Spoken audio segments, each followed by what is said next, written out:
गुड्डू जमाली वाले मामले को अगर हम ये कहें कि आजमगढ़ में गुड्डू जमाली ने पूरी ताकत लगाई, तो मैं निवेदन कर सकता हूँ बसपा के शीर्ष नेतृत्व से और खासतौर से बहन जी से कि गुड्डू जमाली को आप मेन टीम में लेकर के आए। गुड्डू जमाली बड़ा फेस बन गए, आप मुस्लिम उनको बड़ी उम्मीद के साथ देख रहे हैं। और ये जो दलाल इकट्ठे करें ना, लात मार के पार्टी से बाहर निकालो। गुड्डू जमाली जैसे जमीनी नेताओं को लेकर के आओ जो बुरे वक्त पे आपका जो है वो पार्टी में दम डालने का जिसने काम किया। गुड्डू जमाली को लाइए ना, बनाओ पार्टी में अच्छा नेतृत्व, तो अच्छी ताकत तो क्यों नहीं देते आपको गुड्डू जमाली जैसे आदमी को सुविधाएं जो पूरे देश के पूरे प्रदेश के अंदर घूम घूम करके मुसलमानों को इकट्ठा कर सके। क्या दिक्कत आ रही है बताओ?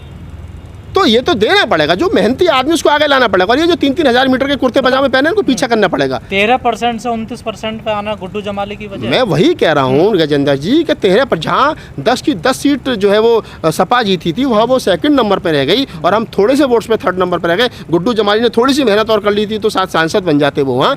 तो सवाल ये नहीं, सवाल ये कि गुड्डू जमाली एक मुस्लिम फेस बन गया बसपा में, तो गुड्डू अब पार्टी के शीर्ष नेतृत्व की जिम्मेदारी है कि गुड्डू जमाली को ऊपर लेकर के आए। और ये मुसलमानों के नाम पर मलाई खा रहे हैं बसपा में और जो दलाली कर रहे हैं ना, लात मार के बाहर निकालो, गुड्डू जमाली को आगे लाओ, मुसलमानों को नेतृत्व संभालो और देखो पार्टी में जान पाएगी। कई लोग कह रहे हैं कि मिश्रा जी प्रचार करने नहीं गए आजमगढ़ में, इसलिए नहीं, मैं तो ये बात नहीं कह सकता कि मिश्रा जी, देखिए मिश्रा जी पार्टी के जिम्मेदार हैं, उन्होंने 18 साल 20 साल पार्टी को दिए हैं और मैं तो खासतौर से उनका बड़ा सम्मान करता हूँ। मैं ब्राह्मणवाद के विरोधी हो सकता हूँ, लेकिन मिश्रा जी जैसा आदमी जो मतलब निस्वार्थ, तो मैं नहीं कह सकता 3-3 बार सांसद उन पार्टी ने उनको बनाया, लेकिन उन्होंने बहुत मेहनत भी की है।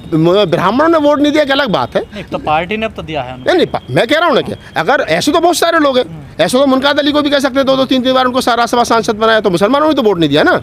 तो फिर आप सतीश मिश्रा को क्यों करो? ऐसे तो वीर सिंह जो चलेगा छोड़, मुस्लिमों को लग रहा है कि बीएसपी के साथ जाने में फायदा। देखिए मुसलमानों को ये चीज़ समझनी चाहिए। मैं कह रहा हूँ कि मुसलमानों को ये समझना चाहिए कि आपने एक पूरी ताकत के साथ में सपा को वोट करके देख लिया 2022 में, एक वोट मुसलमानों ने दिया, हुआ क्या हुआ? क्या बीजेपी को हरा पाए? नहीं।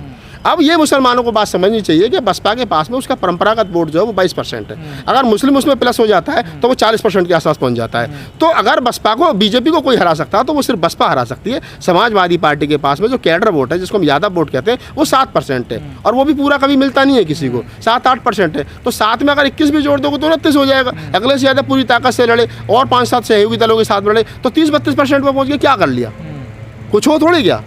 तो अब आपको ये चीज़ समझिए, मुसलमानों को ये चीज़ समझनी चाहिए कि खास तौर से अगर उनको कोई बीजेपी को इस देश के अंदर रोक सकता है तो वो सिर्फ बहुजन समाज पार्टी है उत्तर प्रदेश के अंदर और बाहर भी, कि जो बीजेपी को रोक सकते और बीजेपी को रोक सकते और बसपा को भी ये चाहिए कि वो मुसलमान के उस नेतृत्व को, उस आदमी को नेतृत्व सौंपे जिसकी मुसलमानों में पकड़ है। आज गुड्डू जमाली को घर घर में लोग जानते हैं। मुस्लिम, आप उत्तर प्रदेश में चले जाओ, पूछो गुड्डू जमाली, बहुत अच्छा लड़ा आजमगढ़ में। तो अब बसपा के शीर्ष नेतृत्व को चाहिए, खासतौर से बहन जी को मैं सलाह नहीं दे रहा हूँ, गुड्डू जमाली को बड़ी जिम्मेदारी देनी चाहिए। और ये जो मुस्लिम नेता के साहब हम सांसद रहे, हम ये रहे, हम वो रहे, ये जो 3-3 हज़ार मीटर के कुर्ते पजामे पहन के घूम रहे हैं ना लग्जरी कारों में, जो अकेले बैठे सोफा पे अपने आप को महाराज समझ करके, ठीक है ना, इनको लात मार के बाहर करो, गेट आउट। पार्टी इनके चाचा की नहीं है, बहन जी को चाहिए कि जमीनी कार्यकर्ता को आगे लेकर के आएँ और लाएँ कि तुम पार्टी का काम करिए। लाइए गुड्डू जमाली, क्या दिक्कत हो रही है? लाइए दलित चेहरा को और बहुत सारे लोगों को। आकाश आनंद आज की तारीख में काम कर रहा, छोटा भाई, अच्छी बात है, सफल होता है तो और नहीं तो और लोगों को लेकर के आओ, करो ना एक्सपीरियंस। एक ही आदमी पर ताप क्यों लगा रहा है? साहब काशीराम ने 1000 नेता तैयार किए थे, 50 तो तैयार करने कम से कम करें ना। क्यों पुराने घोड़ों पर दाव लगा रहे हो जो बार बार चुनाव में हार रहे हैं? तो मुसलमान तो शुरू से बसपा का वोटर रहा है, लेकिन सोचने वाली बात यह है कि जो मुसलमान का नेतृत्व है, आपके पास जो मुसलमानों के नेता हैं, मैं नाम लेकर के कह रहा हूँ, चाहे शमसुद्दीन रायन है, चाहे नौशाद अली है, चाहे मुनकाद अली है, ये जो 2-3 मुस्लिम चेहरा आपके पास है, इनके कहने से क्या मुस्लिम आपको वोट देगा? ये बड़ा प्रश्न है। क्या इनकी कोई छवि है कि जिस मेरठ से मुनकाद अली जी आते हैं वहाँ मेरठ में कुछ उनकी ऐसी छवि है कि एक निगम का चुनाव भी जितवा दें? या नौशाद अली है, क्या उनकी ऐसी छवि है कि आपको एक MLA की सीट भी जितवा दें? क्या जो शमसुद्दीन रायन है, जो पश्चिम में बड़े, अभी पीछे उनका एक वीडियो वायरल हुआ 300 करोड़ की डील करते हुए, उन पर कोई कार्रवाई भी नहीं हुई, पता नहीं क्यों नहीं हुई, तो क्या उनका ऐसा फेस है कि आपको पश्चिम के एक जिले में वोट डलवा दें? तो आपको नेता भी वैसे ही तैयार करने पड़ेंगे जिनके पीछे जिनका समाज हो। बहन जी का मोहभंग ब्राह्मणों से हुआ नहीं हुआ, किससे प्रेम हुआ नहीं हुआ, ये महत्वपूर्ण नहीं है। महत्वपूर्ण ये है कि ब्राह्मणों का बसपा से मोहभंग हो गया। अगर ब्राह्मण 2022 के चुनाव में वोट दे देता तो मोहभंग नहीं होता, लेकिन जिस ब्राह्मण पे हम 2007 के बाद में लगातार दांव लगाते चले आए, वो ब्राह्मण हमें 2007 की सरकार में थोड़ा बहुत मिला, उसके बाद में 2009 के चुनाव में नहीं मिला, उसके बाद में 2012 के चुनाव में बिल्कुल नहीं मिला, उसके बाद 2017 के चुनाव में बिल्कुल नहीं मिला, फिर 2022 के चुनाव में बिल्कुल नहीं मिला, 2019 के लोकसभा चुनाव में बिल्कुल नहीं मिला। उसके चक्कर में जो हमारा परंपरागत वोट बैंक था वो और जाता रहा। तो ब्राह्मण को साधने के चक्कर में जो हमने नुकसान उठाया वो बड़ा नुकसान है। अगर बहन जी ये आप जैसा आपने बताया है कि बहन जी ब्राह्मणों से मोहभंग हो गया, तो ब्राह्मणों से बहन जी का क्या मोहभंग हो गया? ब्राह्मणों से तो हमारी तमाम पुरखों का मोहभंग हो गया, बुद्ध का, कबीर का, नानक का, रैदास का, फूले का, साहू जी महाराज का, बाबा साहब डॉक्टर अम्बेडकर, मान्यवर साहब कांसी राम का, सबका ब्राह्मणों से मोहभंग रहा है। कभी उनसे हमारा मोह नहीं, हमारा मूवमेंट ही ब्राह्मणों के ब्राह्मणवाद के खिलाफ रहा है। तो ब्राह्मणवाद के खिलाफ जो हमारा मूवमेंट रहा है, फूले अम्बेडकर ये आंदोलन तमाम ब्राह्मणवाद के खिलाफ रहा है, तो उसमें मोहभंग हो जाना, तो मैं समझ रहा हूँ कि जो काम 2500 साल पहले बुद्ध करके चले गए थे, 2500 साल के बाद में हम उस बात को रिपीट कर रहे हैं, जबकि वो बात हमको आगे बढ़ानी चाहिए थी। मीडिया ऐसी खबरें दिखा रहा है कि अब पुरानी विचारधारा पे मायावती लौट रही हैं। देखिए, हमारा जो मूवमेंट है वो SC ST OBC और माइनॉरिटी का मूवमेंट है। हम 6743 जातियों को एक करने के लिए, जातियों को जमात में बदलने के लिए आए थे। मान्यवर साहब काशीराम कहते थे कि मैं इस देश के अंदर जातियों को तो ख़त्म नहीं कर सकता, लेकिन मैं जातियों को जमात में बदल करके आपको हुक्मरान बना सकता हूँ, और उन्होंने वो करके दिखाया।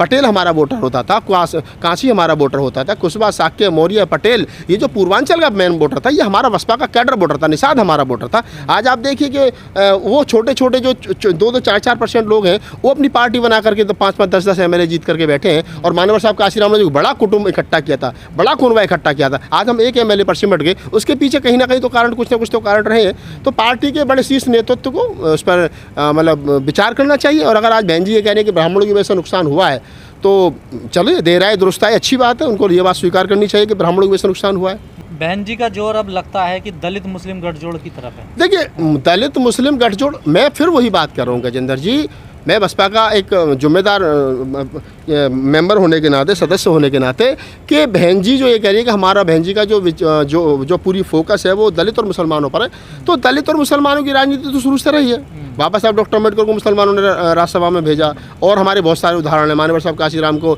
अगर इटावा से देखा तो SC ST OBC माइनॉरिटी के लोगों ने जिता करके भेजा, पैसा भी दिया। बहन जी अगर बिजनौर से चुनाव जीत करके आई 89 में, तो मुसलमानों ने वोट दिया तो जीत करके। कि क्या कहीं ऐसा लिखा है धर्म ग्रंथों में कि अशोक, पूरे आप त्रिपिटक पढ़ लीजिए, बुद्ध और उनका धम्म पढ़ लीजिए, आप मुझे एक चीज़ जगह बता दिए, मोदी जी हिंदू हो सकते हैं, आप अपने घर में रहे, हमें कोई दिक्कत नहीं आपके धर्म से, मुझे कोई, ये हमारा संविधान हमको सब, हर आदमी को अपने तरह उसके राइट्स हैं, लेकिन मुझे बता दीजिए पूरे बौद्ध धम्म में, बुद्ध के पूरे उसमें, सम्राट अशोक के समय पर आप देख लीजिए, सम्राट अशोक ने जितने 84,000 बुद्ध, अरे हम लोग दीप जला करके रोशनी करके छोड़ देते हैं। आपने हमारे विरासत पर कब्जा कर रहे हो और अपने तरीके से कब्जा कर रहे हो।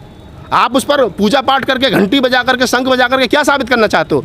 ये जो ढपोल संघ देश के अंदर चल रहे हैं, और तमाम लोग हाथ पर हाथ रख कर देख रहे हैं कि मोदी है तो मुमकिन है। हाँ, ये तो लग रहा है कि मोदी है तो मुमकिन है। लेकिन जो शेर बनाए गए हैं उस अशोक स्तंभ पे, उन शेरों की भी आलोचना की जा रही है। नहीं, शेरों की आलोचना की जा रही है, लोग कह रहे हैं कि उनका मुंह बहुत चौड़ा है। मैं मान सकता हूँ 19-20 हो सकता है, लेकिन जब किसी चीज़ का आकार बढ़ता हो तो हर चीज़ का आकार बढ़ता है, ऐसा नहीं कि एक ही चीज़ का आकार बढ़ता है। मेरा उसके आकार से नहीं हो, शेर का मुँह छोटा कर दो, बड़ा कर दो, रहेगा अशोक स्तंभ, वो बदलने वाला नहीं है, वो राम की मूर्ति नहीं बन जाएगी। और जो लोग ये कहते थे कि हम राम को, क्या नाम है, इस देश को हिंदू राष्ट्र बनाएंगे, तो अभी 25 फुट ऊंचा अशोक स्तंभ लगा है ना बिस्टा हाउस की सर पे, राम की मूर्ति लगा लेते, कृष्ण की लगा लेते, क्यों नहीं लगाई भैया? लगाते ना। पता है तुम्हें भी, इनको भी पता है कि अगर विदेशों में मुंह दिखाना है ना, तो सम्राट अशोक के देश से आए, बुद्ध के देश से आए, यही क्या करके दिखाना है। वहाँ और कुछ बिकने वाला नहीं है बुद्ध के अलावा, बुद्धि बिकेगा वहाँ।